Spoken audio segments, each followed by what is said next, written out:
స్వాగతం. ఏసీబీ నిఘాలో ఎంపీడీఓలు, గ్రామ కార్యదర్శులు. మెదక్, నిజామాబాద్, సంగారెడ్డి, సిద్దిపేట జిల్లాల్లో అక్రమార్జనకు తెరతీస్తున్న ఎంపీడీఓలు, గ్రామ కార్యదర్శులపై ఏసీబీ అధికారులు వరుస దాడులు చేసి పలువురిని పట్టుకున్నారు.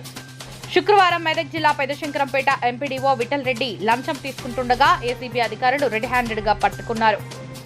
ఇదిలా ఉండగా నిజామాబాద్ జిల్లా మక్లూరు మండలం గొట్టుముక్కల గ్రామంలో అక్రమ కార్యకలాపాలు చేస్తూ డబ్బులు తీసుకుంటుండగా ఏసీబీ ఆఫీసర్లకు పట్టుబడ్డారు. ఇప్పటికే అక్రమాలకు పాల్పడుతున్న పలువురు మెదక్ జిల్లాలోని మనోహరాబాద్, కాళ్లకల్, కొల్చారం మండలం, హవేలి, గన్పూర్, సంగారెడ్డి జిల్లా కంది, పటాన్ చెరువు, పుల్కల్, నిజామాబాద్ జిల్లా బిర్కూర్, పెద్దారెడ్డిపేట, వర్ని, భూపల్లి, సిద్దిపేట జిల్లా అక్బర్పేట, కొండపాక, గజ్వేల్ తదితర మండలాల ఎంపీడీఓలు, గ్రామ కార్యదర్శులపై ఏసీబీ అధికారులకు ఫిర్యాదు అందాయని ఓ ఉన్నతాధికారి స్పష్టం చేశారు.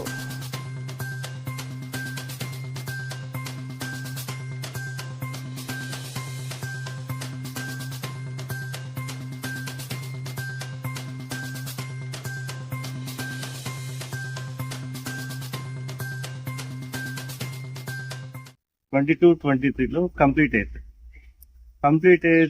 అయిన తర్వాత ఎంబుక్ కూడా మెజర్మెంట్ అవుతుంది.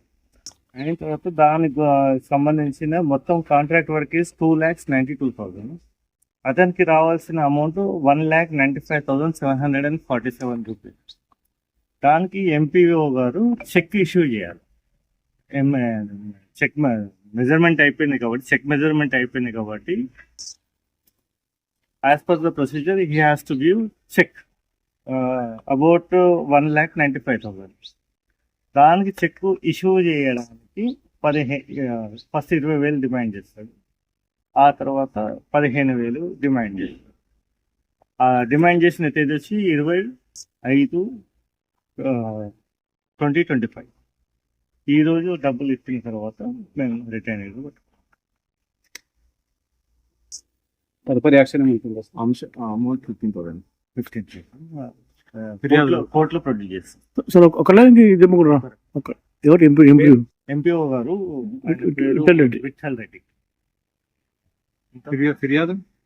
ఫిర్యాదు పేరు చెప్పామండి.